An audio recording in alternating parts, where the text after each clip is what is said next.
how men behave towards women is an indication of how connected they are to their own yin energy. Your source of money and abundance used to be through a man. Has that relationship changed now that like you've had that divine union? What happens when you come into union is you become magnetic. When you're able to contain your mother and your father within your container, you become magnetic. You're a source of like the abundance and money or whatever, but you're also the source of love. Yeah. You're also the source of everything.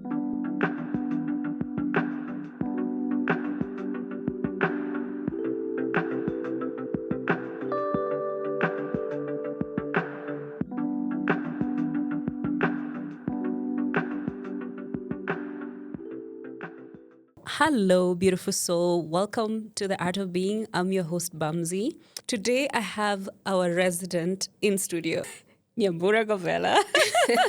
I say resident because this is the third time that she's been here, and people always love when Nyambura is in the studio. Literally, I'm not even joking. Yeah. But before we have this beautiful conversation today, I wanted to thank every single person that has subscribed to our YouTube channel and rated our podcast on Apple and Spotify. Thank you so much. There's over 300 of you on YouTube now, and that is so amazing. So if you haven't subscribed or rated our podcast, please do so because it really does help our community grow. Welcome back to the studio, Nyambura. Thank you so much. It's lovely to be back. It's always so lovely. Yeah. And literally, we've had a whole episode because we've been talking for like almost an hour. We could have recorded what we were talking about. We are saving that for the future. Literally, if we had put a recorder, that would have been an episode. Yeah. Like I could comfortably, post that or publish that, and people would still like benefit from whatever we're talking about. Yeah. And that's always the case with you. So not a surprise. Yeah. How are you? I am great. I feel very grounded. Yeah. And I feel very blessed that you keep giving me the platform to talk about my work. I love. At a time when I've been working on visibility and becoming comfortable with people seeing me and interacting with my work. So thank you. You're welcome. Yeah. It's always a pleasure. So today we were talking about something very fun. I don't know if I can call it fun. Maybe it's fun for us. And maybe if other people hear it, I don't know if they're going to think it's fun for them, but it's a fun conversation. And what we're talking about is the divine union between the masculine and feminine. Yeah. And that is something that I can deeply, deeply relate with because it's something that I've been reflecting on in my own life because I feel like in a lot of my life I've operated from the masculine. Like my masculine has been so strong. And so whenever it's come to relationship with men, it's actually so hard for me to like allow a man to enter my space or to be in a relationship with me. It's like literally they have to break like a wall that's, I don't know, made of what?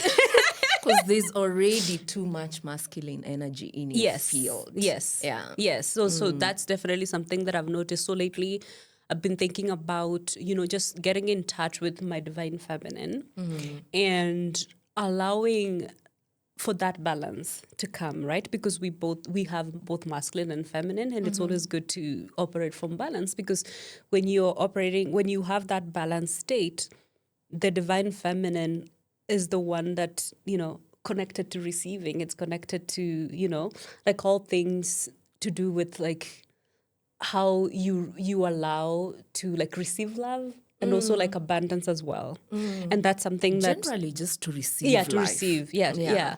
So it's a relationship that I'm working on at the moment. I've been doing like a lot of, just meditations, yoga, just to put myself in touch with that part of me. And I feel like this conversation comes at such a right time in my life. Okay, so let's talk about that divine union between the masculine and feminine. As I was sharing earlier, it's something that I'm working on because I have a strong masculine.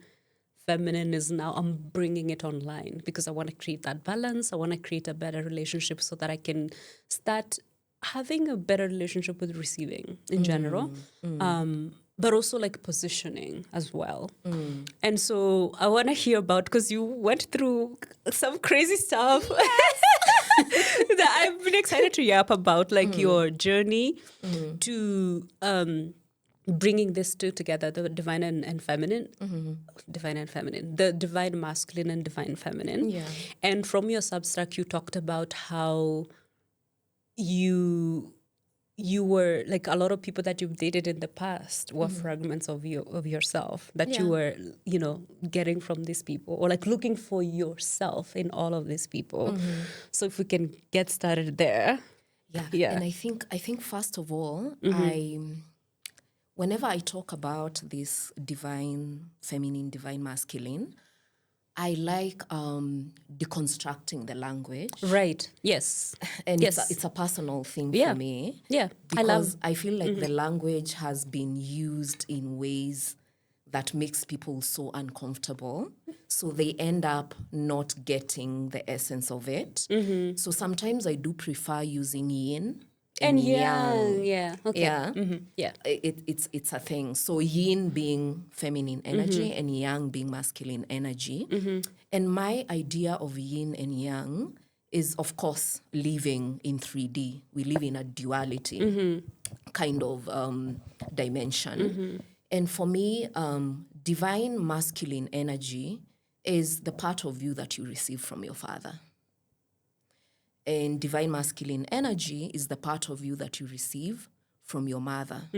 And I feel like our journey into adulthood as human beings is bringing these two energies together to birth your own wholeness. Yes. So for me, my journey to divine union has been becoming a higher version of my father and a higher version of my mother. I love that. Yeah. So I've had to sit and objectively look at my parents and see what kind of qualities did I receive from them.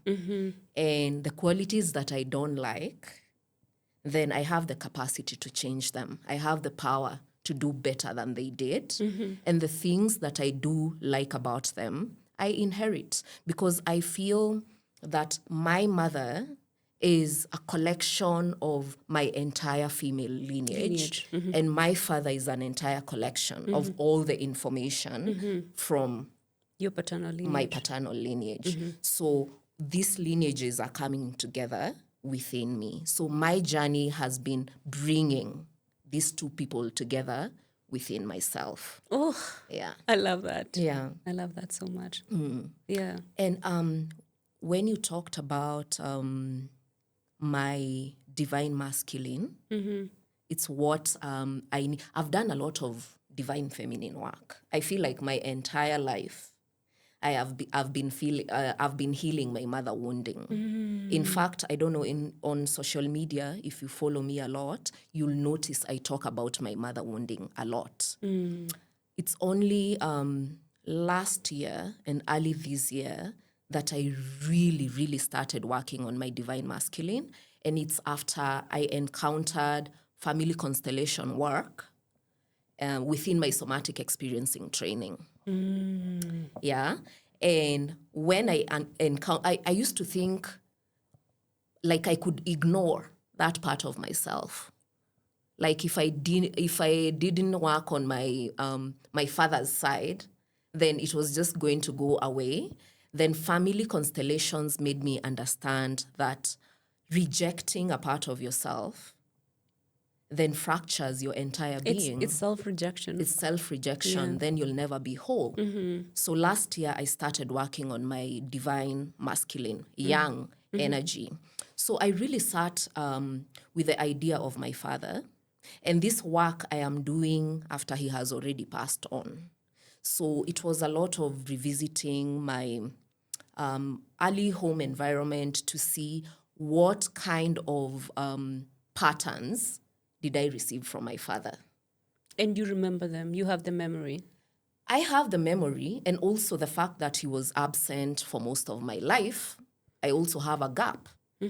So the men that I've dated have been me looking for pieces of my father in these men, because I went into the dating world without an idea of how a man looks like. Right.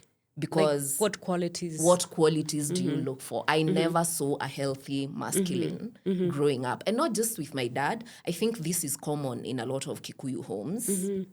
Our masculine because energy the matriarch is very strong is very strong, and then colonialism. So our masculinity as a collective is just in the pits. So I grew up around a very unhealthy masculine energy.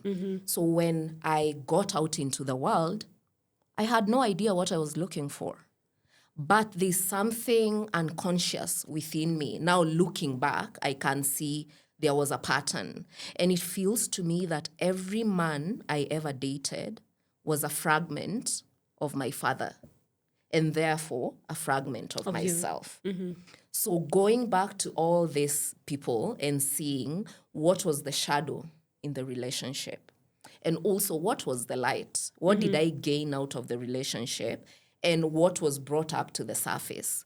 And when you say shadow, you mean like what was triggering you in every single of this relationship? In every single relationship. Right. So going back, I was able to see my own patterns within every person that I was seeing at the time. So it feels like early this year, I was able to almost put myself, my masculine energy back together like a puzzle through all these people, all these different people that I've been with. Yeah. And because I do a lot of dream work, this came to me in the form of a dream where I saw literally every person that I've ever been with. And they were all in one dream. All of them. Like some of them I had even forgotten. Yeah. Like I have loved many men. And you've been loved by men. And many men have loved you. So I did see like all of them. And they presented before me, and I was kind of able to see their essence, their true essence. And then they collapsed into pieces of a puzzle, and I was in the dream putting all the puzzles together. And when I was done, it's like I built my own man. I saw my divine masculine, and he was the most beautiful, like masculine being I ever saw. Right. And when I woke up, I knew I had integrated my divine masculine. Right, because that can only happen if you were healing the shadow, you know, some of the shadow parts that were being reflected when you're in those relationships. Like if you're not healing them, of course, I don't think that divine union can happen. I think like for you, it happened only because you were healing and integrating those parts of you. Oh, yeah. That's really beautiful. Yeah, but it was also like a lot of hard work because seeing yourself, like truly seeing yourself, is never an easy thing to do. Yeah, absolutely. So one thing that has stood out to me, and it's something that you've talked about on your Substack, was, you know, how some people can question, like, why are you dating that person? Or like question your choices. Or like even when you look at other people, like who they're dating, and sometimes they're getting into situations that are not good for them, right?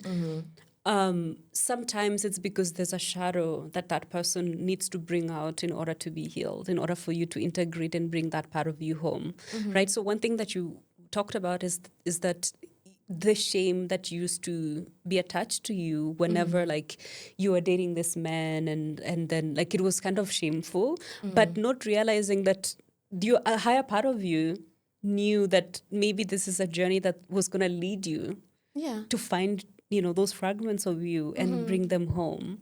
So I actually really love that, because I feel like having that understanding then allows people to know that you don't need to shame yourself in the choices that you've made.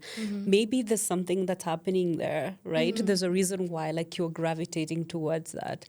Because I feel like, you know, when you're stuck in that shame, or like other people are shaming you, that doesn't do the work of healing what needs to be healed, because you're stuck in shame. Yeah. And my constant belief for the longest time has been every experience we find ourselves in is necessary for our growth eventually. And I am so familiar with the shame that you're talking about. And it's a shame I refused to carry from a very young age because I love that. yeah, my relationships have always been very quick. Speed of light. Speed of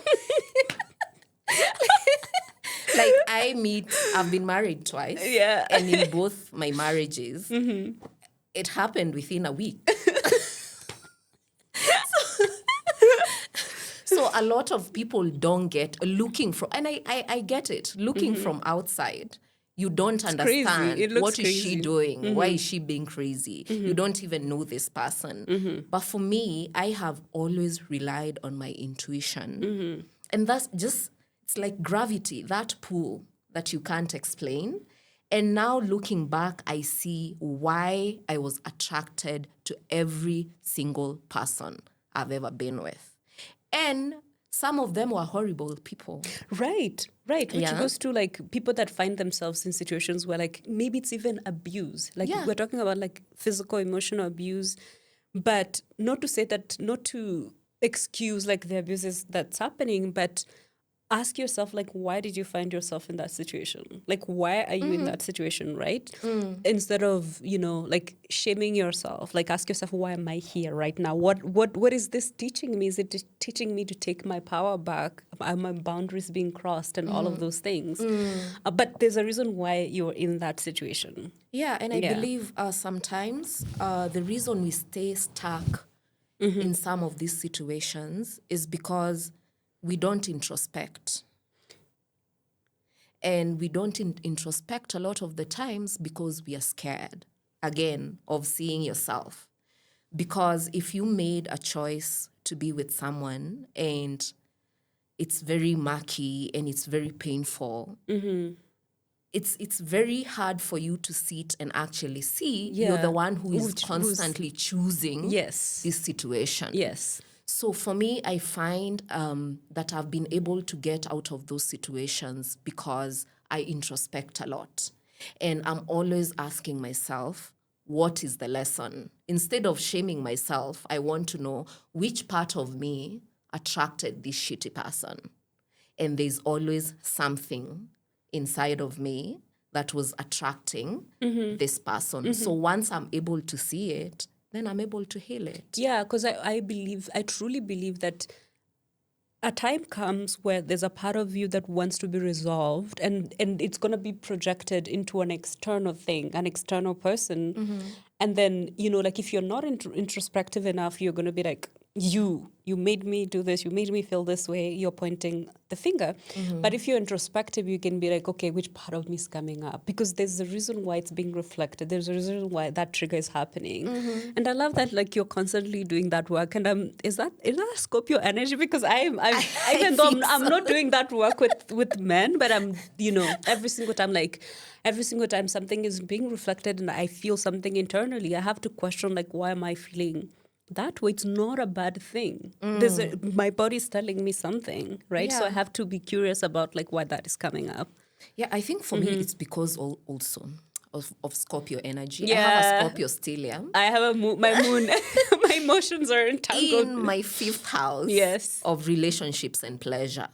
Is the 5th house the relationships or the 7th? No, 7th house like is romantic relationships. The partnerships. 7th house is the partnerships. Yes. Yeah. So I'm not saying this is going to be everyone's journey. Right. This is just my journey. Yeah. So a lot of my work has been in the arena of romantic relationships. You and I are opposites each other. Yes. And being a Scorpio, it's been romantic relationships are meant to be transformational for me. So that has been a constant theme of my life. Where's your North Node? In the 10th house. Oh, okay. Yeah. Where's yours? I was wondering that because my North Node is in Aries in the second house. I'm a Pisces rising. Mine too. It's in the second house? No, Aries in the 10th house. Oh. Of public. Oh. Yeah. Yeah, I was wondering that because my south node is actually in the seventh house of relationships. So in this lifetime, my work, I was saying that I'm opposite you. My work has been figuring this journey, being alone. And hermit. hermit, figuring this journey and learning a lot of things on my own, or integrating a lot of things not through relationships. Of course, I've healed through like friendships and stuff like that, but I feel like yours is, like you were saying, like romantic relationships. And I feel like that is really beautiful, because I feel like one thing that I've been reflecting on lately is like there's a ceiling of how much work you can do on your own. When you're with other people, they're constantly bringing up parts of you that you didn't even know existed, right? Yeah. And so if you're reflective enough and you're curious enough about yourself and you want to know yourself deeply, I feel like that is such a best way to go deeper. So sometimes I actually, when you talk about how you've healed in relationships, I question sometimes. I'm like, oh my gosh, are there parts of me that are waiting to be unearthed? Maybe it doesn't even have to be romantic relationships. It could be friendships. Yeah. And it could also be community. Actually, I feel like groups. my biggest wound, one of my biggest wound was actually a friendship. Yeah. Yeah. Yeah. Yeah. But as you said, there's only so much work we can do by ourselves. Right. There gets to a point where, because our nervous systems are always seeking to co-regulate with others. So there gets a time when community or the other is important. And you need things to be reflected as well. Like when you're with another person, they reflect a lot. They're like a mirror. Yes. And if it's not even through triggers, it could be like something that you said. Like this morning as we were chatting, there are things that you said that I was like, oh, I hadn't thought of that. I hadn't thought of that. So it kind of unlocks something that wouldn't be unlocked if I was on my own. Yeah. Yeah. And I also want to just, seeing that my work has been through romantic relationships and maybe yours has been in friendships, I feel that the common thread, I was in training last week for somatic experiencing, and my teacher said something about trauma being a gap in your timeline. Oh, yeah, I know that to be true for me. Yeah. Yeah. Your timeline being since you were born up to now. The choices you've made, the experiences you've been through that have led to where you are. So trauma is like gaps within that timeline. So if people could get familiar with the gaps in their timelines, then they'd know where their work lies. Because when there's that gap, for me, it's like a black hole. Where my father was missing in my timeline feels like a black hole that kept pulling in similar energy. So my trauma had become a pattern because I sometimes see that there are times I was dating the same person in different bodies. Different bodies, which happens with a lot of people. Yes, because I was running away from the person, but not from what was inside me that was calling this type of energy. Yes. So me sitting with my gap and seeing what is this black hole, what is feeding it, then I was able to catch the patterns and to create new experiences for myself that were now bringing growth instead of replaying the same dynamics. Yeah. That's so, like every single time you talk, I feel like you and I are always opposite each other. Like, also, as you were talking, I was curious, like, could that be, like, could you have like a spectrum where you're on the other end and I'm on the other end, where like I also didn't grow up with my father, not because he was absent from my family, but because I was away from home. I'm the one who was away from home. So I didn't grow up with either parents until like I was a teenager is when I came home. And by that time, my dad was like ill. So I didn't get to experience him like when he was healthy and, just experience that, like, this is my, like he's in his, full masculine and, learning things and all of that. So actually, there's a gap there. As you were saying, I'm like, I have that gap. So I'm wondering, like, for you, like as you were trying to find yourself, like fragments of yourself in all of these men, for me, it's the opposite where like I don't look for them. Because for you, I feel like you overcompensated. And that's why you're very masculine. You went overboard to Yes. fulfill To what- get that safety for myself. for yourself, while I externalized. I was looking for it in people. You got it for yourself, and then it became excess. So what about like provision when it comes to providing for yourself? Because that's something that I've wondered as well. Because provision, usually in society, we think of masculine as the provider, right? You know, the way, of course, there are women that provide, you know, that's not what I'm saying. Like, but societally, the way like it's defined, it's like the masculine is the provider. So in your own journey, you didn't feel the need to, even though your masculine was missing, like, because for me, I've always felt like I'm on my own in this journey. I have to do things for myself. And for me, actually, money has always been tied to, I've been reflecting on this. And one time I did like a just deep trance hypnosis, whatever, just deep reflection. And I was trying to unpack my relationship with money. And in addition to like wanting like a safe home, wanting like a bed to sleep on, so mine goes beyond that. It's not I don't want to be homeless. It goes beyond that and goes to money equals safety for me, right? Because there's a core belief that I've had since childhood that the world is not safe. There's no one out there for me, looking out for me. There's no one who's going to do anything for me, so I have to be that person, right? So I'm wondering, like in your case, if you've ever had anything like that, because it sounds like you're like on the other end of it. Yes, my belief used to be that I can only find safety with a man. Yeah, okay, so I'm the opposite. I guess. Yeah. I can only find safety with a man, and money comes from men. Right, see? So we're opposites, yeah. Yes. Yeah. So this is something, actually, that's a lot of that work I was doing last year was also to do with finances. Right. And to like, because it's a limiting belief for me to think Mine, that money comes too. from men. Mine too, that it has to be done by me. It's also a limiting belief. Yeah, so I went on an 8-month journey with my life coach to actually deconstruct that belief and to see myself as source. Yes. Such that whether I'm with a man or I'm by myself, everything comes from you. Everything comes from me. You are everything. I am everything. Yes. You are your own bank. Yes. But it's been a lot of work to get there. Yeah. Yeah. I honestly used to feel so unsafe without a man. Yeah. In fact, I don't recall ever being single. Have I ever been single? I started dating and I have never been single. Seriously? Yeah. What is the longest you've been single? Like if you can remember. Not even a day, Nyambura. I've never been single.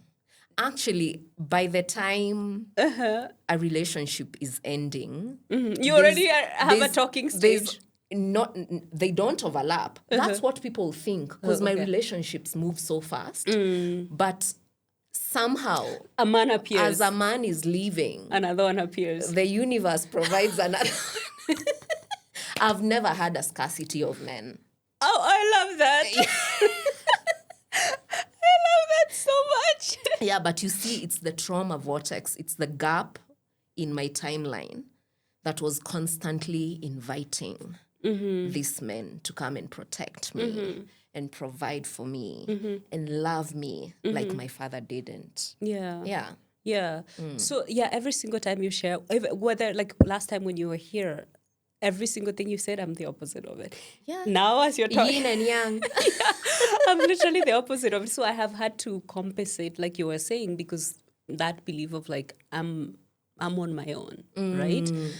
And so I'm wondering, like, since you did the work with your life coach, but also now that you've done your divine, can you tell us, like, I feel like we didn't get deep into, like, actually, other than, like, the dream work, you know, I don't know. Ask me what you want to ask me.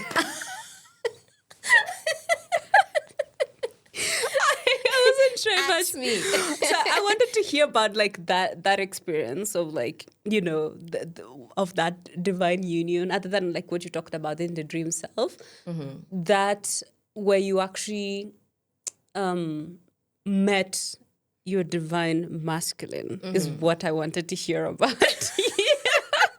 You took a long winding Yeah, path. because I wasn't sure, like, if that, because other people are like, other people might not want to talk about that, but Yeah. you know, it's something we talked about back in March when it happened to you, where you actually encountered your divine masculine, and I was like mind blown. So I actually wanted us to talk about that. Okay. Yeah. So it's gonna anyone who listens to this podcast, I believe, is cuckoo is enough. cuckoo, is woo-woo, is whatever. So I think, like, yeah.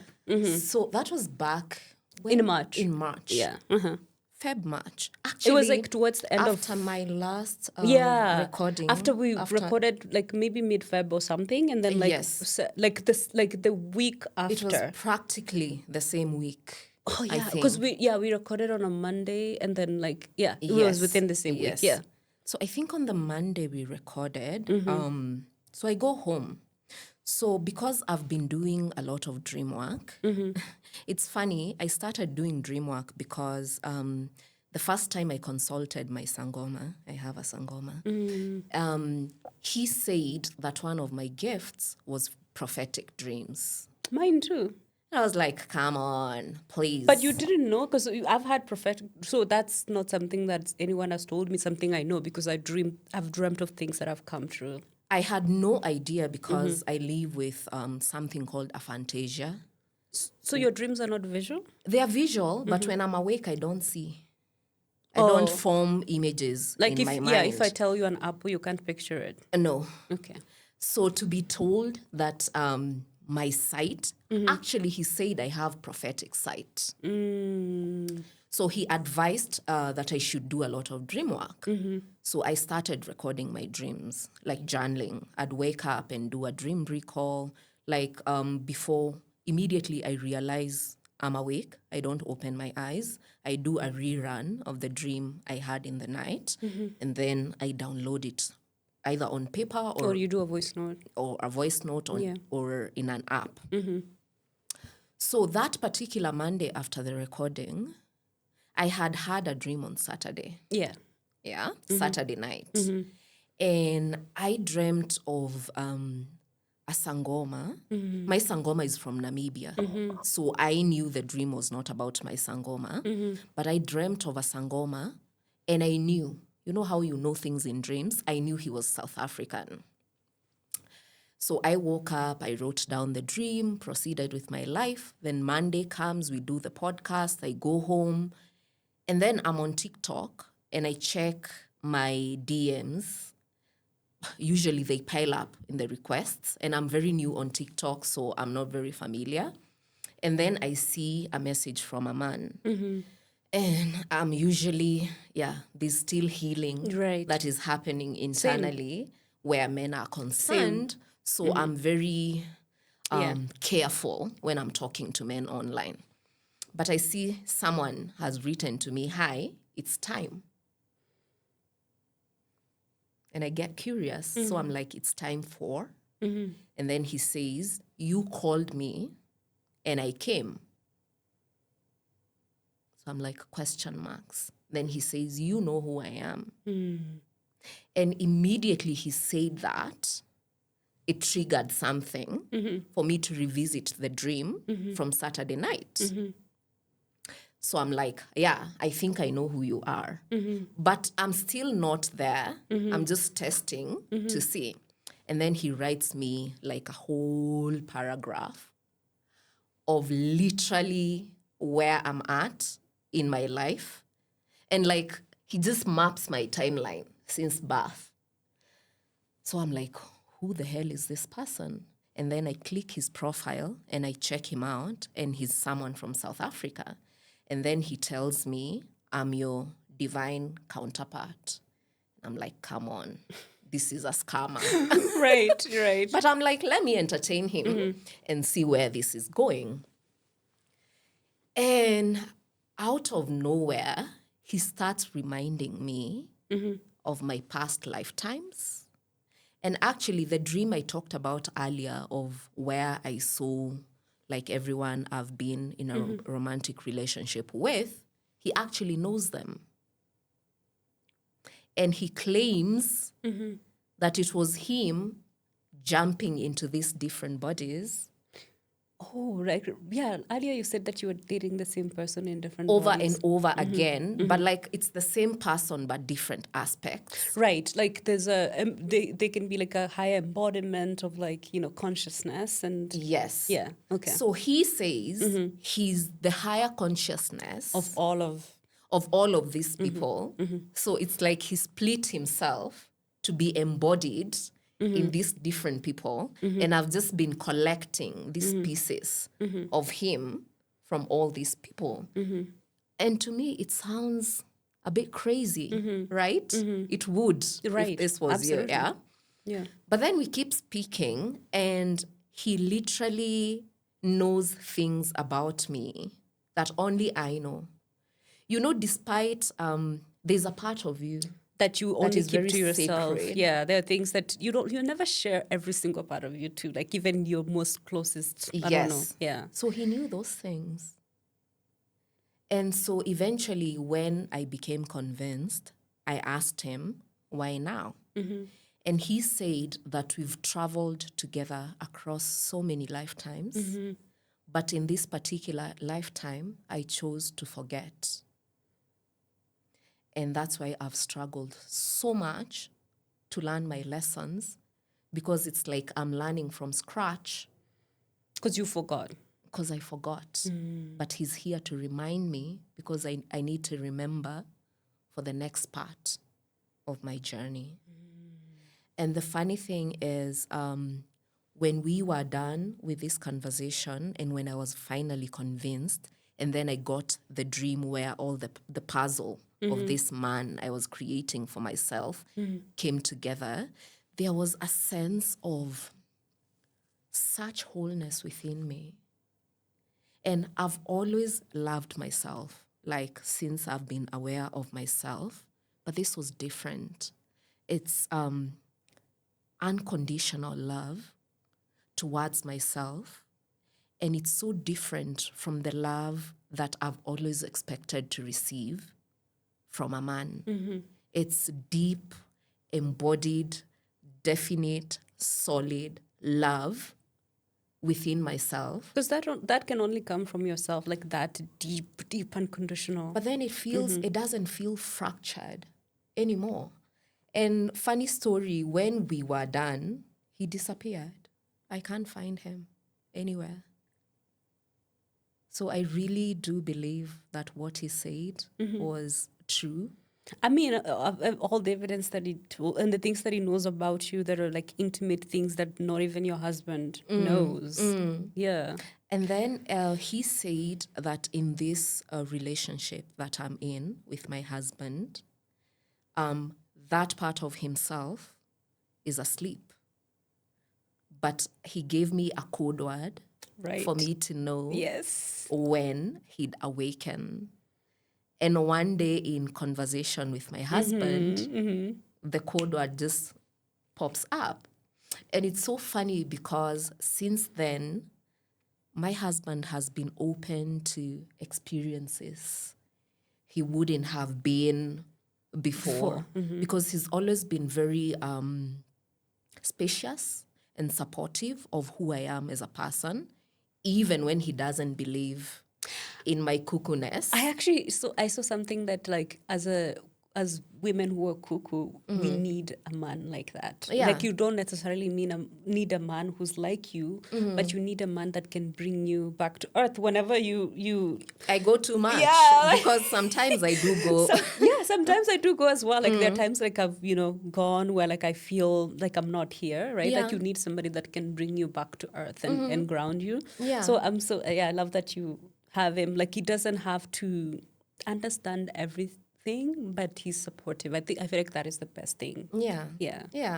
And I do feel the funny story is now looking back, because I sat down with this information to really analyze it from a logical perspective, because Yeah, you need logic. The logic needs to come in. the logic needs to check in. And as I was looking at my past relationships, like even the physical attributes, it feels like I've been dating practically the same man, the same features. They have a certain forehead, they have a certain voice pattern. And it's funny, if you're on have you checked my WhatsApp? I know picture? that you're going to talk about that image from. Yes. Yeah. My WhatsApp profile picture is an image of a photo from the 1800s in America. And one of my friends sent me this image because they thought it was me doing like a cosplay. Yeah, it really does look like you. Like first when we added each other on WhatsApp, like before, like I zoomed in, I thought it was just you. Yeah, it looks exactly like me. And the man looks exactly like my husband. Yeah. So someone sent me the picture and asked me, where did you get this shoot done? I was like, that's not me. And he was like, yeah, that's you. So I go on a digging spree and I dig up information about this picture. And it's the first slaves in America to ever own land. So they were very proud of their, I think, ranch or land, whatever. And they've taken a picture in front of their home. When I was a child, I used to dream about that particular house all the time. More like you were remembering. It's just that you didn't. It was, yeah. Yeah, remembrance. Remembrance. Yeah. And this higher consciousness of my divine masculine knew about that experience. Because according to him, he had a clear remembrance of that lifetime from the 1800s. So I'm so curious. So this divine masculine, do you think it's an actual person that exists somewhere in South Africa?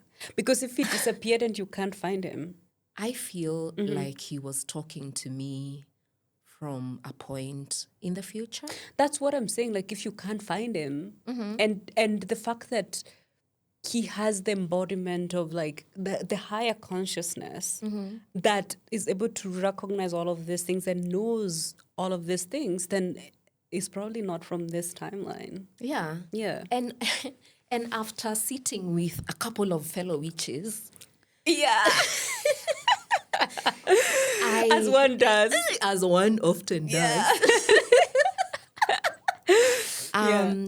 I've recently come into the perspective that my divine masculine might be my dad. Yeah. I feel I came through my dad for him to wake me up. The gap, the intensity. Because that sent you to like search for him. Because then you were searching through all of this. Consciously searching for him. And it's so funny because I was telling you earlier, when my dad passed on, I used a medium to get in touch with him. And he said this was his first time on earth and he's never doing that again. Earth is hard.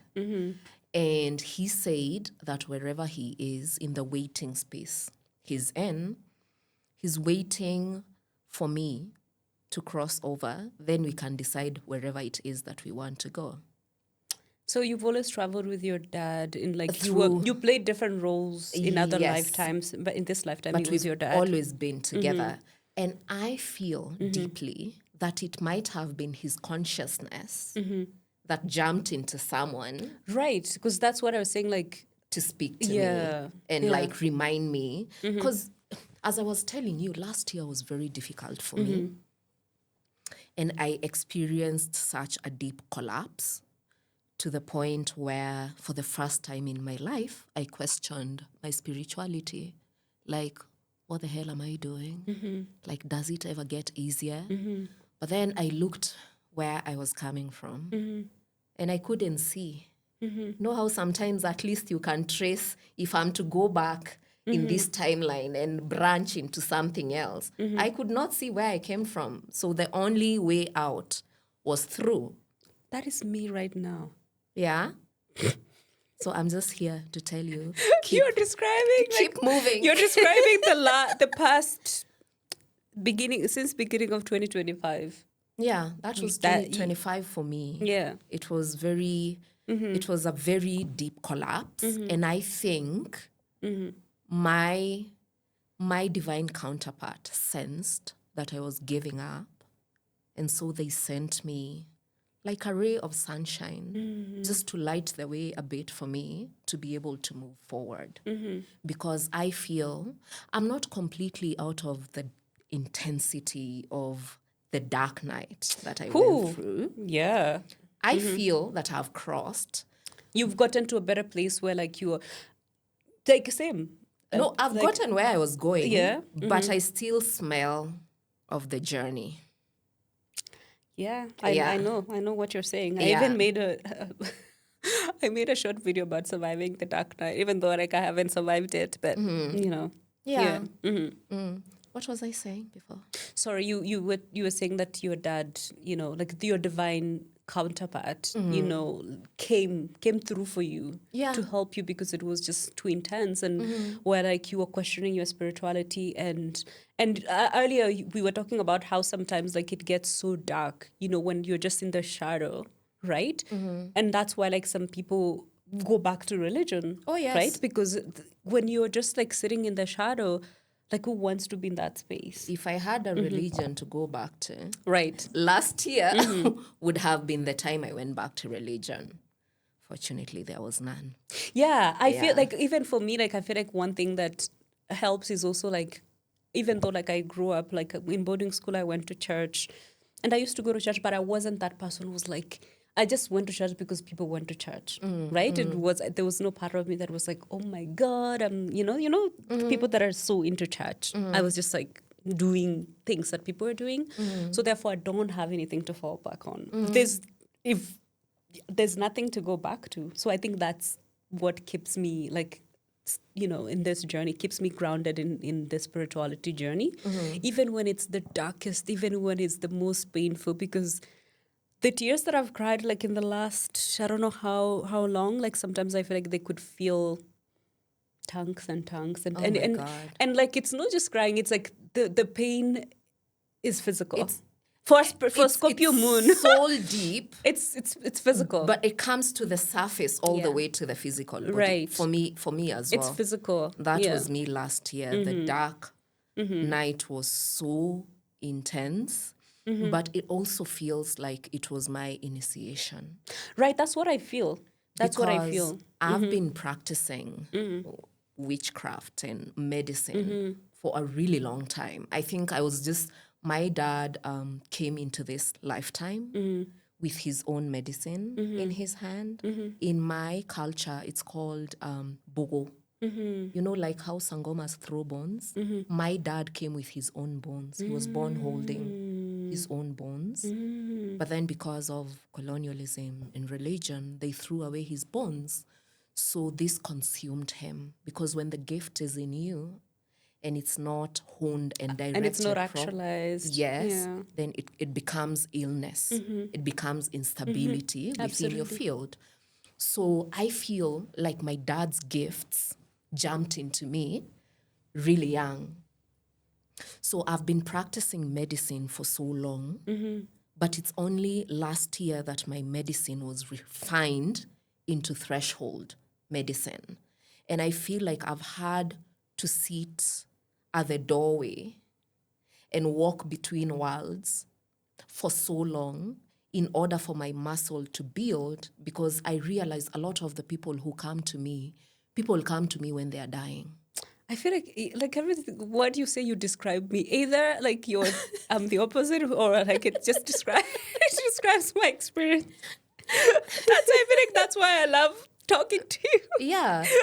So my capacity to sit in the discomfort of the threshold has been refined so much because I fought for so long. And when I finally gave in to the uncertainty, I feel like, you know what? I feel like my spirit guide sent you to talk to me. I feel like you've been sent. what you're saying feels like it's coming through you. Of course, like it's things you've experienced, but somehow I feel like you're channeling Yeah. for me. Wasn't that the same thing that happened last time? Yeah. And I never know that this is gonna happen. This is just happening. Yeah. Yeah. So it could be you're undergoing an initiation. Yes, yes. For you specific. Yes. I'm not saying your medicine is threshold medicine, but if you sit with it and see, because I've seen my pattern. My pattern is even with the dating multiple people, the relationship, the romantic relationship type of work, it's always endings and beginnings for me. Endings and friendships and very intense endings and very intense beginnings. Like the fire, and then it just burns. Yes. Yeah. So this has been a process of me expanding my container, because all this started, remember, when I went to do somatic experiencing. So I've been expanding my body to contain contradictions.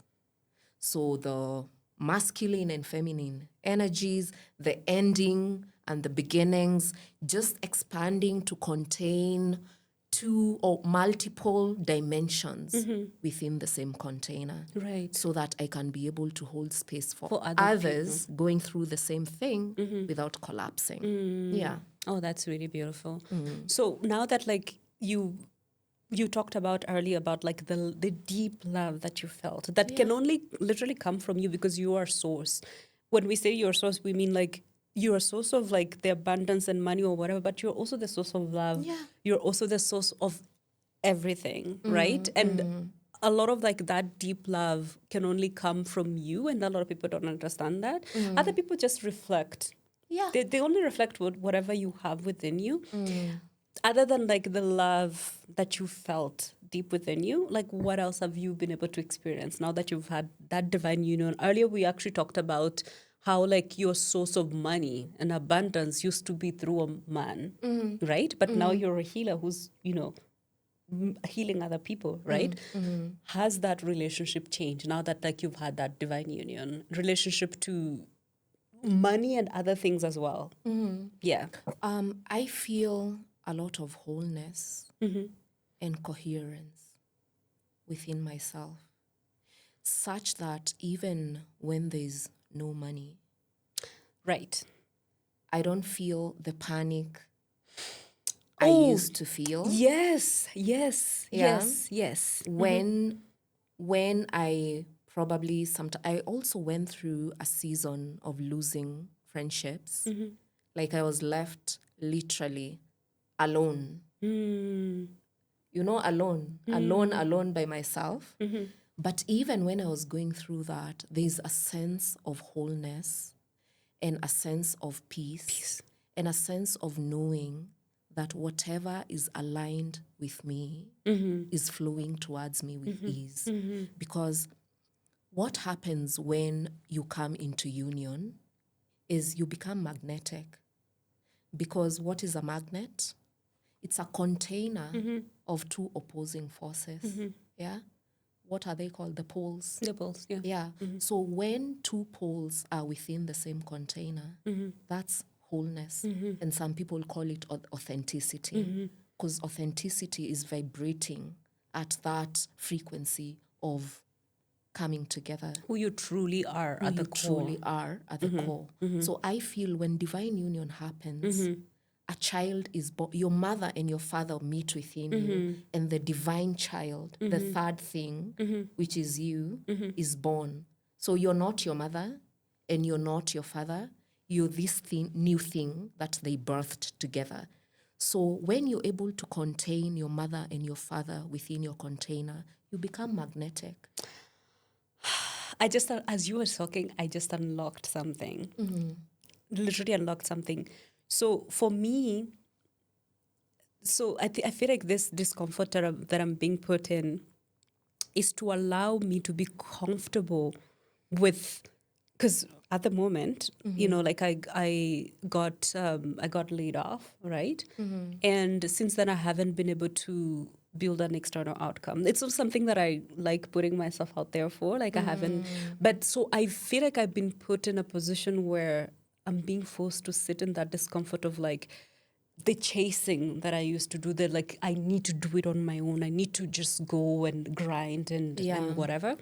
To be in this space of like understanding that you are source and like you are provided for, and like you, like I need to nurture. In fact, this has been coming up, nurturing that relationship of like understanding that, as you were saying earlier, like even when you nothing is coming in, you have that sense of peace. You have that sense of calmness, right? So I'm being forced to be in that space of like, hey, like you are like a divine feminine, and that divine feminine also receives, right? So instead of like, I have to do it, I have to be providing for myself. So be in that space of like, if you allow, because in this space, then I have to allow myself to receive, right? I have to cultivate that. I don't, because the masculine was so strong, I need to like dial it back. Not like I still have to take action, but it's dialed back. And now like the feminine is like being forced then I'm being forced to cultivate that relationship with my divine feminine so that I can achieve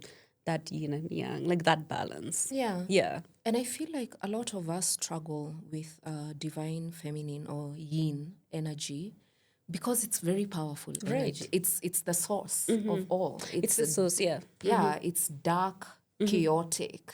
It's energy. the subconscious mind. Yes. It's the subconscious, and it's scary. And I think we are seeing the symptoms of our lack of being with this energy. Because even with men, how men behave towards women is an indication of how connected they are to their own yin energy. So yeah, it's very scary. I feel like it's easier to work with on this plane, on 3D. It's easier to work with masculine energy. Because even when we are operating like on a day-to-day basis, you're in your conscious mind, whereas like that is the masculine, and the unconscious is, the subconscious is the feminine, right? Which is the body. Yeah, which is the body. Yeah. And so I told you that I was studying tarot as well, and it's helping me in my own journey. So I kept pulling. I don't know. Are you familiar with tarot? I kept pulling the high priestess. That's my card. The high priestess, that is what I kept pulling, and it's the high priestess is the subconscious. It's the intuition. It's like lead with your intuition. It's that divine feminine, right? So clearly there's a message. Yeah. And for me, I feel the divine feminine, as you said, is the subconscious mind. Yes. And for me, the subconscious mind is the body. Yes. Yeah. Because if you think about it, the body has been around way before even the brain checked in. Yes. All the way from your mother's womb. When you're in the womb, yeah. And even before, because we inherit our nervous systems from our lineages. So your body is a collection of information. It's a library of information, an archive from your ancestral line. But it's also the most ignored. We are never in touch with our bodies. Yeah. So it's the silent, subconscious presence that is always there, and yet we do not notice. So for me, coming into my body through somatic experiencing has been the most powerful divine feminine energy work that I've done. Yeah, that intuition is in my bones and in my stomach and in my liver, and it's embodied. Yeah. So my advice to someone who would be wanting to do yin energy work is just to get into the body. Touch with their body. Yeah. And honestly, like I feel like I don't give myself much credit. I feel like sometimes I actually don't see the work that I've done. Like my own journey has forced me to like feel all the things that were stored in the body. And that's how I've been able to connect with my solar plexus, as we were talking about earlier, because before I never used to, that sound that I make when I get present. Yeah, I get present, because now it's like literally like a sound. Like if you're sitting next to me, when I get present, there's a sound. It's like My solar plexus is like, yeah, you're here. Yeah. You know, it receives me. So I feel like when I did a lot of that processing of like the pain through the body, because, you know, I had to feel it and all of that. So I feel like I've integrated a lot of the feminine. It's just that maybe, and the reason I know that I've integrated is because when I got laid off, before I got laid off 2 months before that, I dreamt about it. And my subconscious told me, you're not afraid of this thing. You know, like in the dream, I was like, I'm okay. Like I was relaxed, you know, like when I woke up, I was like, I don't want this thing to happen. But my subconscious is telling me that if this were to happen today, Yeah. I'll be okay. Right. And that tells me that I've gotten to a good place of like, you know, being comfortable not knowing what's going to happen. Like I don't have, like I've released a lot of my control. It's of course a journey, Yeah. right? So I think like the stage that I'm at is just the receiving part, right? There is, because I've been comfortable not knowing like where the next, I don't know, shilling is going to come from. But like the receiving part is like what now, like I'm in that stage of like, this is the work that I've been, For me, yeah. what really worked for me is burying myself in soil, because I feel we don't call her Mother Earth for nothing. For nothing, yeah. Yeah, she's the divine feminine mother. Yeah, and our bodies, our subconscious is related to the element of earth. Earth, yeah. Yeah, so it's when you go under, it's as if you're connecting the earth of your body with a bigger earth. So it's like you're going back to the origin, back to your place of origin, back to the cosmic womb. So it's usually a reset of your feminine energy. Because when you're under, you surrender. And receiving happens in surrender. Do you cover the head? No. Okay. You can breathe.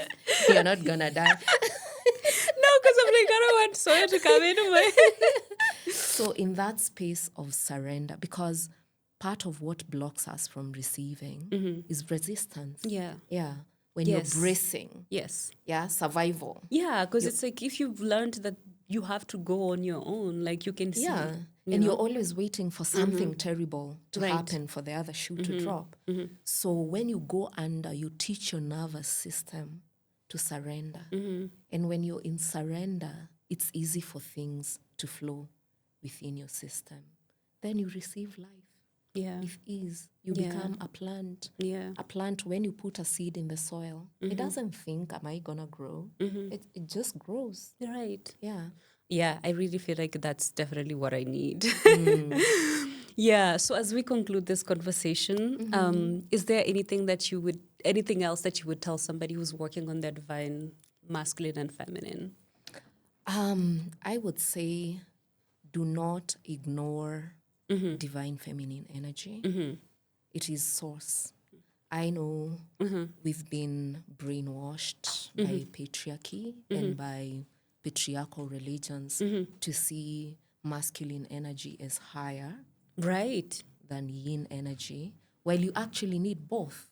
The subconscious is so powerful. Because I'm sure you Yeah. mentioned you're doing the gene keys. Yes. You'll notice even in the Chinese I Ching, Yes. you'll notice the feminine came first, that unformed, endless, chaotic energy. And then the divine masculine came second, as if it was piercing. Yeah? Through the feminine energy. So it's the physical form of something Yeah. unseen. Yeah. But you need both Right. for this dimension. Yeah, because I think like the subconscious, when you're in your mother's womb, you already have your subconscious and it's recording every single thing. Everything, And that's yeah. how people are able to remember being in the womb. Oh, yes. I mean, I don't remember that, but I've heard stories of people that remember how it felt being in their mother's womb, right? Because the subconscious records every single thing, right? Whereas like the conscious mind, I don't know if the conscious mind starts in the womb or it starts when you're born. I'm not sure, but I know Subconscious subconscious predates the conscious conscious, mind. yeah. So it's freaking, the yin is freaking powerful.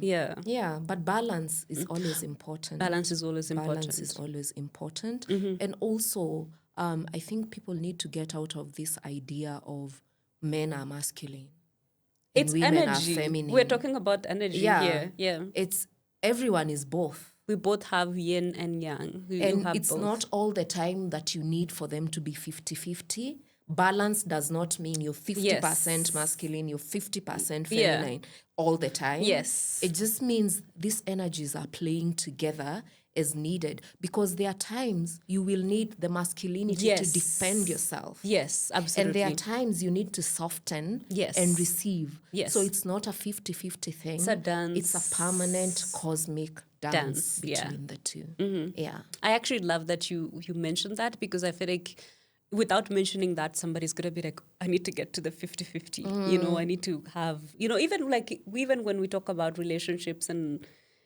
how you show up in a relationship and, you know, the roles you play, like, are you 50-50 or whatever? It can never be 50-50. It can never be. You know, it's just a dance that you, like you said, like sometimes maybe I'll need times to be like in my masculine when like I'm needed here and here and to go out and whatever. And maybe sometimes I need to retreat back and be more quiet and be in that receiving mode and whatever. So I think, learning to work with that dance is very important. Yeah. Oh my God. Thank you so much for coming so back short. to the...